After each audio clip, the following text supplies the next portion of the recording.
Take another question now from Mr. Stephen. Manchester is scheduled to get $29 million more in education adequacy payments as of July 1st of 2011, but New Hampshire does not have enough money to fund the formula. The questions are essentially, it boils down to what is your plan, but there are questions here about what do you think would be the impact on the city, and is it time to talk about a constitutional amendment again? Well, again, the governor, this is where the governor and I agree. You know, there are things we agree on. And the constitutional amendment needed to pass a couple years ago. I heard the governor say he was for a constitutional amendment to restore local control, to make sure our communities make the decisions. And you know, I didn't see any effort on the governor to try to make sure that this constitutional amendment is passed. I will work tirelessly to make sure we're able to have a constitutional amendment so that we do, once and for all, restore local control, which I think is vitally important.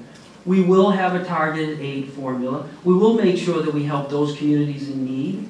And we will make sure that we get back to the way New Hampshire always was, where local governments make the decisions. And the state can be there to help the most needy. And I want that type of system. The governor said he did, so we agree, but it's an issue of leadership. If you stand for something, you fight for it. Governor?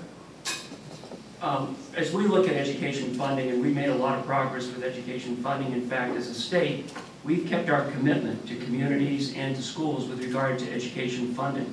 We are looking at the formula going forward. We want to make sure that it adheres to certain principles. No donor towns. We keep our commitment. No abrupt aid, drop in aid to any communities like Derry would be potentially facing.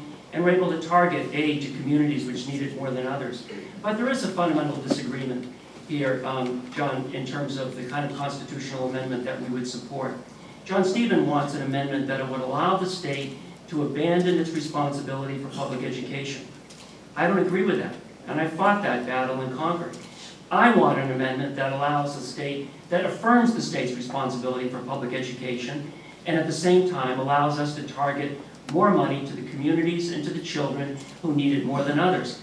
This is also an area where John Stephen's plan to cut spending by 10% across the board is going to cut a lot of money to education and to communities, resulting in higher property taxes.